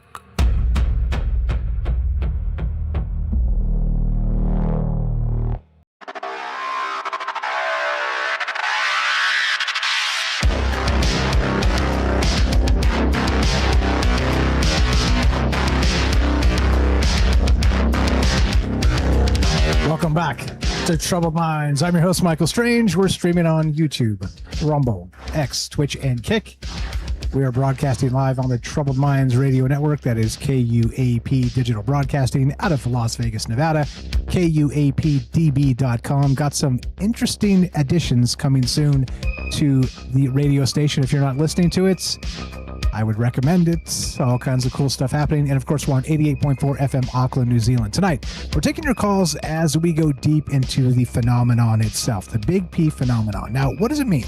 Now, this study was done where they looked into this and asked over 5,000 participants if they had experienced something anomalous. All manner of things, whether there was an entity staring at them from behind them, being touched sort of in a a hand brushing your back while you're doing the dishes, things like this. It was this wide and varied thing. Talked to, heard voices, and these people were all well. They were not unwell. They were well people, healthy, not been diagnosed as schizophrenic or anything else, and still somehow the vast majority of them had experienced something anomalous. So what's going on? And like I said, to me, this seems very obvious. It's one of those things, as Jen pointed out, that we live in this weird sort of Twilight Zone space where we're supposed to believe in the systems. And the systems themselves do not recognize or acknowledge this entire other unseen space, which, if you're paying attention, certainly has legs and is worthy of discussion. And that's the point to me. And that's why we talk about these ideas. And have you had an experience that changed your mind, that changed your life, that was terrifying, that was enlightening, that changed your soul for the better or worse or whatever? That becomes the entire question. And why, really the biggest question is part of this whole long arc of the conversation, the great conversation. Shout out Matsal. Matsal corrected me too on the Tupac quote. Let me find that. Thank you, Matsal. He said, money for the war, but not the poor, right? I think that's what he said, right? Yeah. So thank you for the correction there. But I mean, look, that's the point. Recognizing that Orwellian space. And that's why, look, and I've basically dropped the surveillance state conspiracy, Because look, we covered this all years ago. Like we did 2 years or 3 years of like the surveillance state. So I'm not saying it's old hat or it's stopped. I'm saying that I'm not interested anymore. It becomes literally the backdrop of where we live and what we're dealing with. And if you don't recognize that at this point, well, you haven't been paying attention. So if you want me to do more of that type of conspiracy, fine. I'm way more interested these days in sort of that unseen conspiracy that gets pushed to the back of the conversation. For what reason? We got a little bit of time left, a final segment if you want to jump in here and be part of the conversation. 702-857-6939. Click the Discord link at troubledminds.org. We'll put you on the show. Easy as that. Thank you, James, for sitting in. Appreciate you very much. Anything to add to any of that? There's so much here regarding all of these experiences that people go through, including the aliens and that ontological shock, which I want to bring up too. So go ahead and remind me. I want to talk about Marco Rubio real quick because it's important. It's not about politics at all, except it's not. So I'm not going to give you my opinion on the man other than he's a liar. I mean, sorry, I just did. But beyond that, he said some stuff recently that will make your head spin and will make your tinfoil tingle. Welcome back, James. What else you got, my man? Yeah, no, glad to be here. And when I saw the write-up, I told Mike right away I want to sit in this one because this is something that obviously is important to me. It's been part of what I've been looking into. I'm glad that there is at least this study out there on this, and I hope that continues and more of these things happen, and going forward. Because I do think, one of the things that it mentioned there was that question of, do you think science will ever prove? I forgot how it was phrased, but everything anomalous can be proved by science or not, and people are divided on it. To me, it doesn't matter so much either way because science is one level or one part of reality, but it's fascinating to see the responses to that, and people's ways of thinking of and why they would answer in the way they do. Because on the one hand, I can see the answer of yes, science will figure these things out. Excuse me. And because they'll always be looking into things and all that. But on the other hand, I can also see the idea of, well, no, it won't, because these things can't be easily tested and repeatedly in a laboratory. And that has been one of the biggest sort of criticisms of all the anomalous things for a long time now. But I think it's fascinating either way to move beyond that and see what we can test and figure out going forward. Yeah, well said. And that's the point. Like, I think a lot of that sort of Ghostbusters level, Venkman and Ray and like all that stuff, it really gets pushed to the back. And I think one, because there's a lot of stuff that's untestable. Sort of intuition is really kind of untestable. You need massive sample sizes. You know what I mean? It's difficult. And so in this case, like I said, 5,000 people, many different questions, different experiences, sort of the unordinary experience. There's a ton that comes through it, but also you start to see when you kind of throw out a big net, you also bring in a lot of fish, okay, conceptually. And in this case, it's, people hear voices, people feel like they're being watched, people this, people that, all the things that we've talked about, seeing, a face in a place that it shouldn't be, a face in the microwave staring back at them, or in the washing machine, or, things like this. And that spooks people, that freaks them out to their core and changes them. And that becomes really so again, the new research here suggests extraordinary experiences are not just more common, they're more meaningful, meaning that sometimes they change your mind. They change your life. They change your heart and soul of what you believe about the world we live in. And that's the interesting part here, because when you put it all together, suddenly you're like, okay, like I said, it doesn't shock me. It probably doesn't shock any of you guys. We're even talking about this, but you start to see what happens. You throw a big net out there, get a ton of data, and I think just maybe it'll wake the world up of what we're actually looking at. And I don't think it's UFOs, guys. I just don't. I don't think it's that. I think it's part of the shiny object. And let me, because I said I invoked Marco Rubio. Let me shit on him properly. So not only is he a politician that lies a ton, because that's just what politicians do. They flip-flop based on the moment. They take the opportunity to change the subject. And recently, I'll pull it up. I commented it on X. If you guys follow me on X, Thank you. If you do not, you might want to. I pop off some stuff on there once in a while. At Troubled Minds are. Now, he said recently, they asked him, what conspiracy theory do you believe in on some podcast that I've never heard of? But of course it was, fully sanctioned and probably a friend of theirs or something, like his cousin started a podcast or something. Not saying she's his cousin, but you get what I mean. So it was Marco Rubio, his wife, and some woman interviewing him in some official setting. What's your favorite conspiracy? He said, well, it's not a conspiracy, but the UFO UAP stuff actually has some legs to it. And so he said, number one, he said this the first time. The first thing he said was, I recognize that it's a fantastic pivot to get away from day-to-day politics. When people ask you a question you kind of don't want to answer, I'm paraphrasing poorly here, but he said that, you could kind of bring up this and say, well, why am I worried about that when we have these lights in the sky that we can't identify? Shouldn't we be more worried about that? Okay. And then he went on to say after the fact that he believes there's something to it and yada, yada, blah, blah, blah. But he basically told you straight up, I'm lying about this, and I only use this as a distraction when it's necessary. And yeah, I have to also say in my second space that I am interested in it and I think there's something to it, because if I don't say that, then my distraction space doesn't work at all. Okay, I'm adding the part he didn't say out loud. You get it? There's something going on here that is, like I said, the UFO community and the woo space is being had.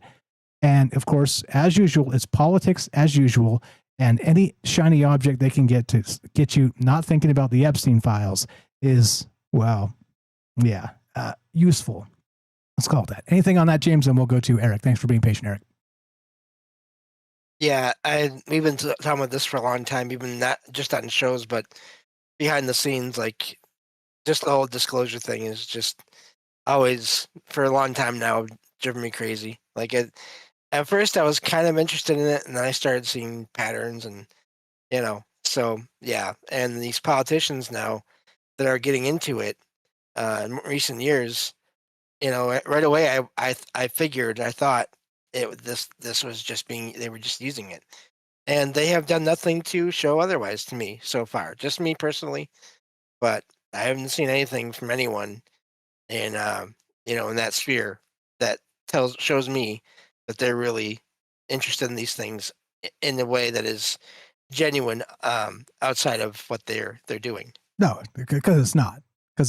I mean, Yeah. like the moment of clarity from a lying dog politician. By the way, so right now, Marco Rubio is the U.S. Secretary of State. We do know that.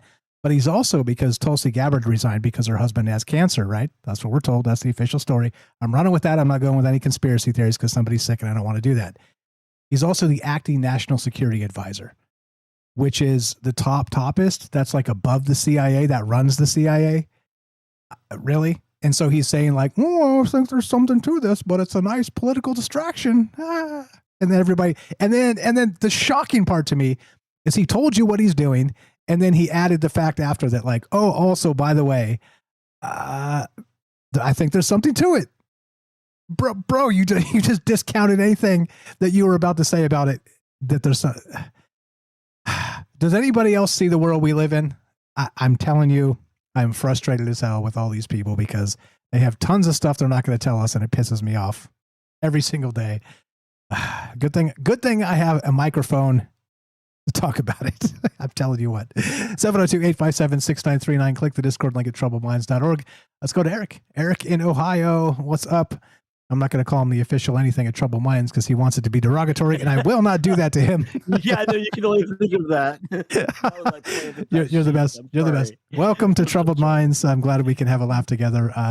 We're talking. So we're talking the woo tonight. It doesn't wait for midnight. Wide awake and not alone. In this incredible study where they're talking about almost everybody has experienced something extraordinary. What do you know about it? And take us to Eric Town. What you got, my man? Well, I'm kind of walking in on this after getting off work in a strange state, so I'm not 100% compliant. But so if you have any questions, just direct me. But in terms of what I could figure out so far, a study indicating that people's had more strange experiences than one would suspect, or that one had put down on paper in a mathematical construct. And I don't know, man. I don't find that to be surprising or anything. I think there is so many things fueled by the desire to want to understand the things that are least understandable, whether that's cryptoids or astronomy or whatever it is. People are searching. We are always searching for the strangest things that we can find, and we tend to manifest those things if we don't find them outright in nature. So it's not surprising, man. I mean, I've talked to many, many, many people who have had various experiences. If you're putting this all under the umbrella of anything from paranormal experiences to UFO experiences or whatever, if this is a catch-all miscellaneous category, then you'd be probably hard pressed to find somebody who has not had some type of an experience that sets their base attitude toward that whatever that thing is in some manner, or religion or cosmology or whatever. Yeah, you're spot on, and that becomes the point. I think that's why you nailed it. You hit the nail on the head with because it is something that at the end of the day, look, we've talked about this for years and years and years. There's not going to be a consensus, or at least a consensus that can be manipulated to bring the consensus to you. So if the clergy can manipulate to that sense, they will, and they do. And that is worldwide. I'm not picking on any religion. I'm picking on them all. But of course, that means podcasters. Look at Gal Sharpton. I've heard this recently. Candace Owens. Look at I don't want to go after people, but there's a lot of folks out there that are just saying some stuff, and you're like, bro, what? Like, but they've got these massive followings that are highly engaged and dedicated, and would go insane to take you down, for criticizing. It's just like we live in this space where belief is one thing, but then that cult of personality entirely is another thing, and that becomes the political idea of whatever. But the point is back to the space of the science here. The massive 5,000. So you're right. 5,000 people surveyed about high strangeness in general, whether it's aliens, whether it's some paranormal experience, whether it's an ancestral dream, or whether it's this, that, or the other thing, whatever. Yeah. Where they believed it was real and it was actually significant to them. That's the point. And a massive percentage of them said, yes, something like this has happened to me, and it was significant. It changed my life in some way. That's why this is super weird. So that's what we're talking about. Yeah, man. I mean, I've had a total of maybe 3 experiences, 2 paranormal and 1 in a UFO sense. That's definitely set a baseline for me. I mean, if anything, it's brought me humility in the sense to think that there are possibilities beyond dogma, and dogma can raise its ugly head inside of science and inside of religion, and then even inside of your daily life. So it's something that we're prone to a lot of times. But when you have those experiences that are outside of context, in the back of my mind at least, I understand that no matter how well of a grapple that I have on something, there's always going to be things that's slipping through that I don't understand, or that I will understand at some other point in time of reference. And yeah, I guess that's the way it is for everyone. They can have everything that the universe offers and contain it into some sort of a predictable situation is not easily done, and things bleed through and things slip through, and you can see it in phi and pi and math and things like that. You can see it in other manifestations, and I think also too that there are anomalies that occur inside of this construct that the brain, the senses detect and don't know what to do with the stimulus, because it's not a common type of stimulus. And then it's kind of up to the brain to decide how to interpret that otherworldly stimulus that it's detected. And the brain can come up with all manner of things, from feeling cold or warm to actually seeing some kind of a physical construct, depending upon how strong the stimulus is. And I think things like that bleed through all the time, and that actually our brains probably work toward excluding that as much as possible to get by in daily life, just to get by with your typical 24-hour day. And so it's something I think that you have to cultivate, right? If you're going to take any aspect of that, you have to cultivate it, and you have to woo it, and you have to baby it, and you have to set your journals out, and you have to embrace it and use it like a muscle that you would be exercising, or it's something that's just going to be background noise. Yeah, which is the whole point of us even conceiving of this, because it is something you can't, the splinter in your mind, they say, something you can't quite put your finger on. And so that intuition space that is, really difficult to measure. And I think it's measurable. I just think that to this point, we don't have the data collection necessary. Actually, I take that back. We do. It's just not, it's used to sell us, sneakers instead of sort of boiling down what this is. I think we do have the technology now. I mean, look at this. So 5,000 plus people surveyed over the course of the large bucket of abnormal experiences. Most of them experienced stuff. It was noteworthy and changed their life in some way. Some were positive experiences, coin flippy, some were negative, and some were terrifying.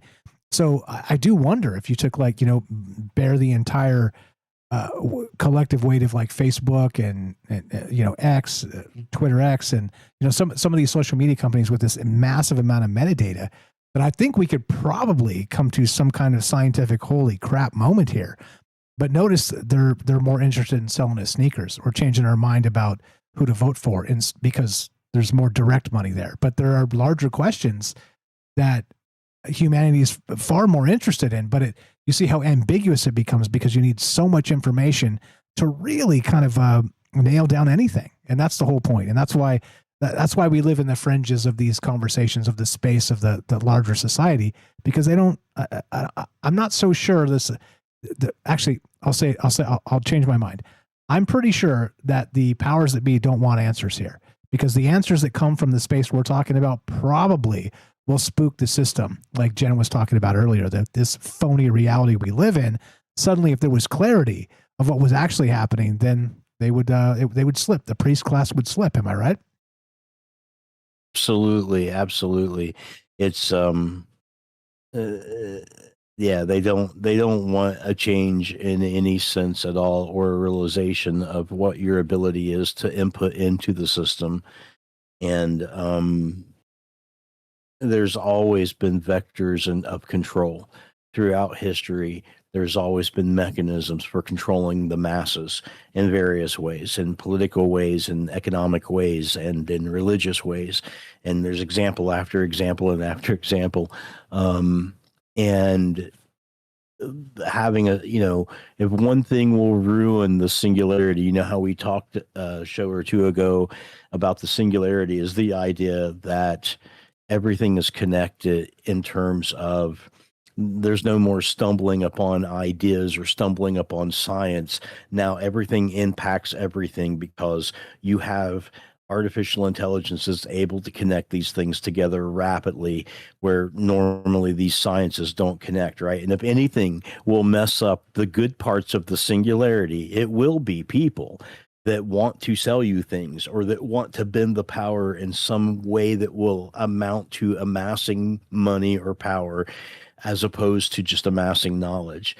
The singularity is not a bad thing. It's in definition a good thing. It means that we are on the precipice of being able to do amazing thing with Yamakusha factors and epigenetics and deoxyribonucleic acid and longevity, and there's human trials going on, right? These are all amazing things.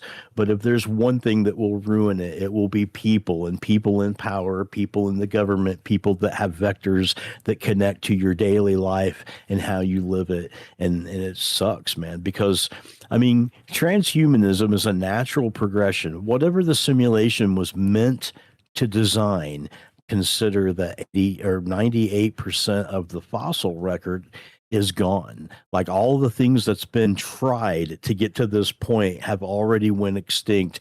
And now there's there's like a 1, 2, 3% of the species on Earth that's left compared to what has developed over the millennia, right? And now we are developing artificial intelligence, and now we can even see the beginnings of transhumanism with things like Cortical Labs out of Australia with their CL1 computer. So there, whatever the simulation is fit to design, we are still heading toward that because we are still developing these constructs and an understanding of how to pull this together. So we're not near the end or anything, but absolutely we are at that nexus point where either there is going to be a singularity or a hard takeoff, or there's going to be some ruin and devastation due to the biological greed produced by serotonin, dopamine, and oxytocin, you know? Yeah, and the a-holes that don't want to let it go, not recognizing that they can still have it. It's just that they don't have the power to sway what happens to you and me, which is really what they wanted all along. Yeah. That was their serotonin dopamine receptor aspect. They didn't necessarily care about a golden toilet. They cared more about being able to swing the economy in certain ways to affect as many people as possible, no matter what they did, positive or negative, et cetera, so on. And it's I mean, it's frustrating, and I got so much to say about it, but there's I don't want to lecture anybody, and I don't want to get us way off topic. But yeah, I mean, it's not a good space. It's not a good space we live in when we're looking at this type of thing and expecting something different, and it just doesn't ever happen. I mean, that is the bottleneck. The bottleneck of the singularity for better is these bastards that are still in power that will not relinquish it. That's the problem. Yeah. And I personally very often wreck myself over things that I could do or have, and I just will not embrace it. And it's dumb. And it's because I'm stupid, because I definitely could and should, and it would profit me, but it's a difficult thing to adopt. And it's not my fault that I am the way I am. It's not, I didn't choose to be this way and then adopt a certain particular life because of that. But when money is waved in front of you, it is difficult not to do that. And it's such a farce, because what you're going to be moving up to is something that just sounds like you're making it up or something. You know, it's like, it's dumb that the position exists and that somebody could fulfill it. But nevertheless, it's there and they want it and they're willing to offer money for it. So it takes solstice and destroys that, because it's hard not to join into the fray. Yeah. Oh yeah. Oh yeah. I have the chops to be famous and probably rich, but I would have to completely sell my soul to do it. And I'm just not interested. Like, yep. I want to be able to sleep at night. I want to be able to do some good for the world. I want to talk about things that are off the beaten path, not the political space. I want to recognize that there's so much more to this reality than just the garbage they're trying to feed us through the mass media. And so I will live and die in obscurity, and I don't care. Some money would be nice, but yeah, you don't want to sell your soul. No, hell no, not going to do it. And look, I'll entertain some ideas, but I'm not going to full throated be like, yeah, go buy the bitcoins or the board coins or whatever kind of derivative coin is out there. If you ever see me shilling some kind of coin, I've been had. Somebody got me, or I have a gun to my head, or by the way, maybe I'm a clone and I'm Michael Strange is somewhere else on Alpha Centauri or something. I mean, just look, there's so much of that, and it's so easy to do, because all you got to do is lie, cheat, and steal to get there. You got to follow the narratives, and you got to like full throated get behind them, and then, but also recognize too, as part of that, you're disposable. Like eventually, when you step out of line, the UFO space or the political space or anywhere else, you're disposable. The second you step 1 inch out of line, they just cast you aside, and then it just snap in whoever's next. Like, next up, Mike's gone. He said something we don't like. Next thing coming up. So I mean, I don't know. This is all so stupid, and it's I don't know. Just as usual, right? Be true to yourself, whatever that means to you, because of course it's going to be complicated, it's going to be different, it's going to be difficult, but recognize still, as I always say, as part of these conversations, look, we don't all agree, but I think for sure, probably all of us here are facing the same direction. Due north, chaotic good, right? Like something like that, right? Like somewhere in that space. It's not eventually good. Yeah, I mean, we'll eventually kind of get there, but this isn't about good. Eventually good. Yeah, exactly. I mean, chaotic good. I like to think of myself as chaotic good, sort of the whimsical trickster that really means well, but also, you do too much of that, and then nobody takes you seriously. But also, by the way, I've got an alien logo behind me that's massive, so I gave up taking me seriously a long time ago. Anyway, what else you got, brother? You can only be irreverent when you're disposable. So, I mean, you can only stand for something when the masses don't have something that they actually stand for. When it breaks into tribalism and cults, and that's what you're standing for, as opposed to a belief, then you can only be irreverent against what's happening when you're disposable to the idea that you would join a tribe. And me and you both know you will never join a tribe. You're only going to be what you are, and that's it. You ring one particular frequency, and the people that see that frequency and have it as their own are drawn to that particular frequency, and that's why we are here. And if you were to do anything else, it would be a subharmonic that would probably be disharmonious. However, I might sell out for a time. just setting that out there. I'm just saying I might. I appreciate that. How much? 3 figures. How much is the offer?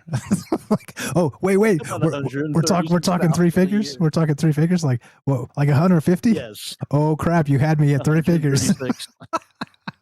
176, 199. What I'm making now. But the solstice is going to be gone, dude. Like the ability to not do anything except think purely in the moment of not doing anything is going to be gone. It really would be selling my soul to a company. I mean, literally anything I would develop would be theirs by contract. Yeah. It's not good. That's not a contract you sign. You instead go develop that shit and sell it yourself. It's not good. That's not good. Shout out Derek the Nice Talker too. 136,000 a year. Did you hear that? Did I mention that? Oh no, you said 3 figures. You didn't say 6 figures. No, I'm just saying. Oh, I see. We're upping the price. Upping the price. Shout out Derek the Nice Talker. He said this because we were chatting one time, him and James and I, and we're just kind of just chopping it up a little bit on Discord. And I was like, I just got home and I was wiped. I was so exhausted. I couldn't do it. And this is, and again, my apologies for being so flaky, guys. Like I said, it has been a really bad year for me. But I've still been here sometimes. So thank you for understanding. Quantifying what a terrible year it's been for me is not, I'm not a victim, and I'm not going to cry and make the case, but human stuff happens and it's not always good. And so it's been a bad year for me. But beyond that, Derek was saying that it sucks to come home after you've given your best energy to somebody else, and then you want to give all your best to the things you're interested in the most, and you can't because it's already gone. You've spent it. And very wise.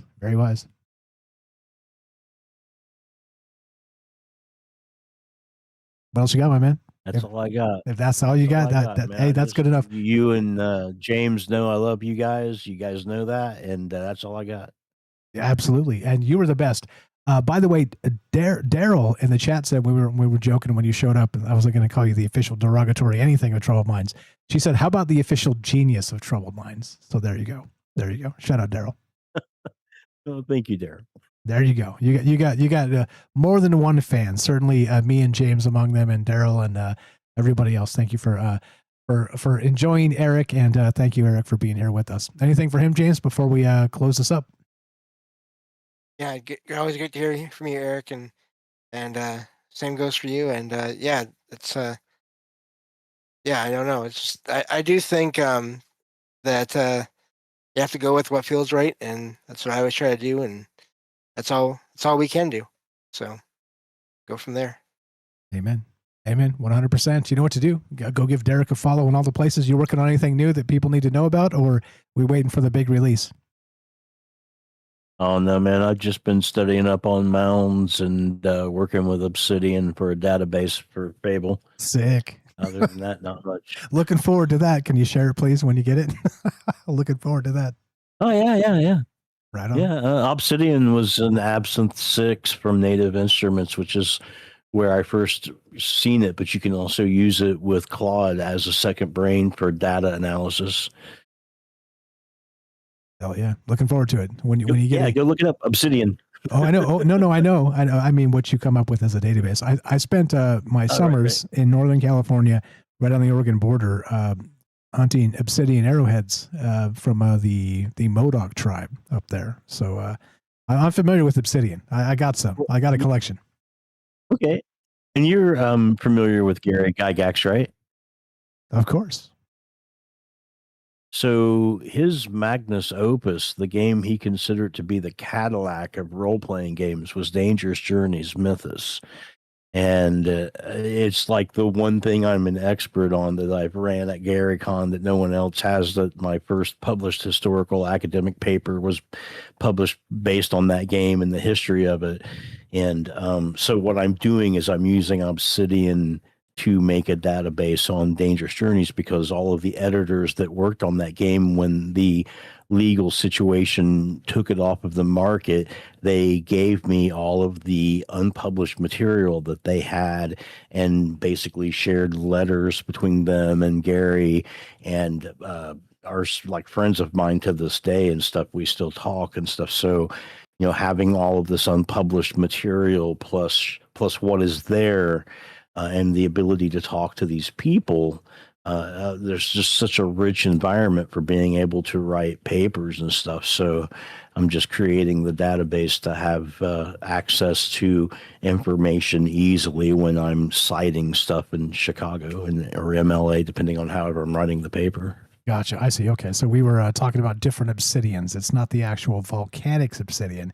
We're talking about Gary Gygax. No. Okay. So Well, context is Obsidian is an application. It's an application. You can just Google it, right? It's an application, and it's like a graphic, and it's basically a bunch of circles connected together.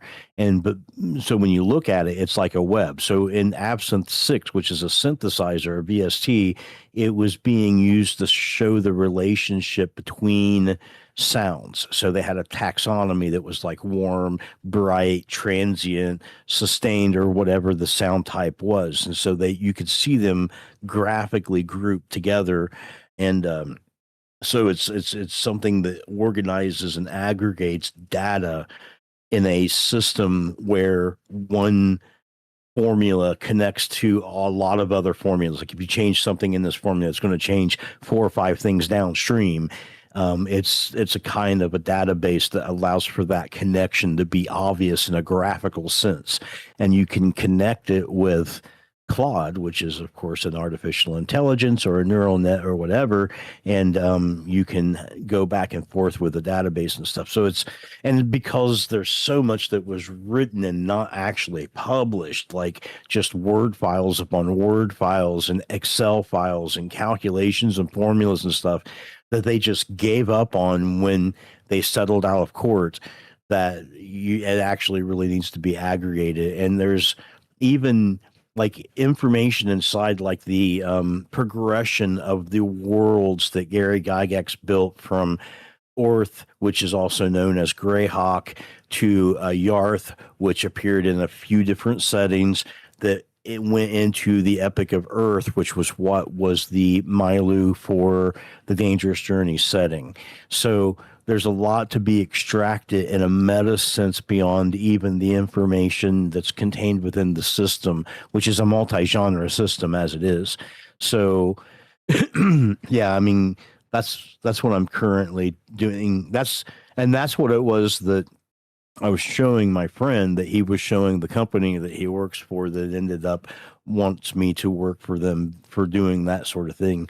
And it's just like, I was experiencing it through writing music for about since Christmas, like since right before Christmas, I think is when I started using Obsidian, and only recently it's been connected with Claude and the ability for it to aggregate Markdown files. So it was just a happy synergy.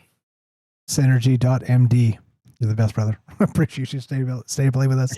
Thanks for popping in here, and thanks for educating me on some things I didn't know, actually. You're the best. Always a pleasure.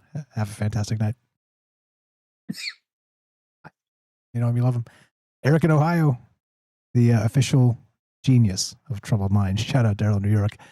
James, I know I gave you one chance and a second chance, and I'm playing some music, and we're getting out of here. Well, this is all fascinating to me because, and a great call from Eric, because one of the things that I've come to realize in recent years, and at first it really annoyed me and now it doesn't, is that even with all these scientific studies and everything, there will be no amount of proof or evidence will ever convince everyone that anomalous things are real. And I'm okay with that now, as long as we can all be respectful and kind to each other for those that have had experiences, and not dismiss everyone. So that's sort of my biggest focus now going forward. Amen. And very well said, everybody. Thank you for the great calls tonight. Thank you for the great ideas. James Salcido, not just a dear friend, of course, the glue of the show, the paranormal expert at Troubled Minds. He also runs a podcast that look, I'm not exaggerating. I think it really is the largest paranormal archive on the entire internet. Have you followed him? Have you checked out his books he's written? I think you should. SalcidoParanormal.com, SALSIDO Paranormal.com. And hey, look, we're blessed to have smart friends. That's what this has always been about. It's about Troubled Minds, plural. Not just me. Hey, I'm not discounting myself. I'm amazing too, guys. I'm amazing too. My ego's fine. But recognize all these incredible folks that make this show go. There's so many things happening here that are, when you look at them from different angles, it kind of makes your head spin. And that's the point. If you want to help us, help our friends. TroubledMinds.org/friends. Scroll down. Look, there's so many people there that have helped over the years in different ways. And look, it's an in list. It's not an out list. If you belong on that list, just send me a message. Hit me up on email, of course, or Discord or whatever. X, hit me on X at Troubled Minds R. Don't forget the R for radio at Troubled Minds R. Tell me, hey, Mike, I'm helping with the show. Add me to the list. Okay, cool. That's it. Boost us on social media, spread the word on Reddit or whatever, wherever. Like every little bit helps, and I appreciate it very much. So if you belong on that list, just contact me. We'll get you on that list. Other than that, look, if you want to help us directly, spread the word. Let people know a conversation is happening, but we're not going to tell you who to vote for. I couldn't recommend anybody to vote for at this point, by the way. I'm over it. I'm so over it. I think it's all bad choices and the old race to the bottom, right? This guy's bad, and that guy's bad, and the other guy's bad, and the other guy's bad, and they're just worse and worse. They're one-upping each other to be worse and worse. There's my political take. That's what I believe these days. I'm just so sick of all of it. Like, doesn't anybody have any common sense anywhere in the Beltway in DC? Anyway, I digress. We're not going to tell you to vote for. This is not a political talk show. This is not a way to look at the world in their manners. This is a way to look at the world in the ways they don't want to talk about, in the ways that are happening. Look, these actual things are happening to people, and nobody wants to talk about it. I'm your Huckleberry. Let's talk about it. Let's do it. Let's consider what's going on. If you want to help us directly, troubledfans.com. Go buy a hat or a shirt or something. Those prices are like pre-pandemic or something too, so they're super cheap. If you buy like a shirt, I get like $4.60. I need to raise the prices. So before I raise the prices, troubledfans.com. Go check it out. Buy a hat, buy a shirt. I appreciate it very much. That's it. As we finish, look, there's a lot going on, and we'll talk about it tomorrow night. So I will be on the Algorithm show tomorrow with Mike in Colorado. He said if you want to do a dual stream, that's cool. I'm not going to do that. Let's all go over to Algo's stream. If you haven't followed Algorithm, troubledminds.org/friends. Scroll down just a little bit. Click Algorithm. He's right there on the top. Oops, I got to get this thing out of the way. And go follow him there, and we'll be on his Rumble and his. I don't think he's on YouTube anymore, but go check that out. And it'll be me and him, just a night with Michael Strange. He's calling in, so we're going to be talking about all kinds of things, and he's going to be interviewing me. And I don't know what's coming. Maybe it's an attack. Maybe Mike's going to come get me. Maybe he's not. We're going to just talk about stuff, and that's what this is all about. We need to talk to each other and consider what we know and what we don't know, and so that's it. So we'll see you tomorrow night. Please go follow Algorithm if you have not. troubledminds.org/friends. Algorithm right there on top. Go give him a follow, and that's it. We'll see you guys tomorrow night, 7 p.m. Pacific, same time as Troubled Minds usually is. We'll start over there with Algo, and we'll be talking all kinds of wild stuff. I don't even know. I'm in the dark. I don't know what we're going to talk about. So maybe he's got a big list of questions for me or something. So or not. Maybe we're going to sip beer and chill. You find out along with me. Appreciate you guys very much. Thanks for hanging out. As we finish, this one goes out to James. Thanks for just being so steady, so locked in, so understanding of my disaster space sometimes of not showing up. And each and every one of you too, but this one's definitely for James. You're the glue of the show, the glue of my heart, the glue of this space, and just keep doing, man. Just keep doing you, because you inspire the hell out of me. I hope I do my part for you. James, for you, sir. Be sure, be strong, be true. Thank you for listening. From our troubled minds to yours, have a great night.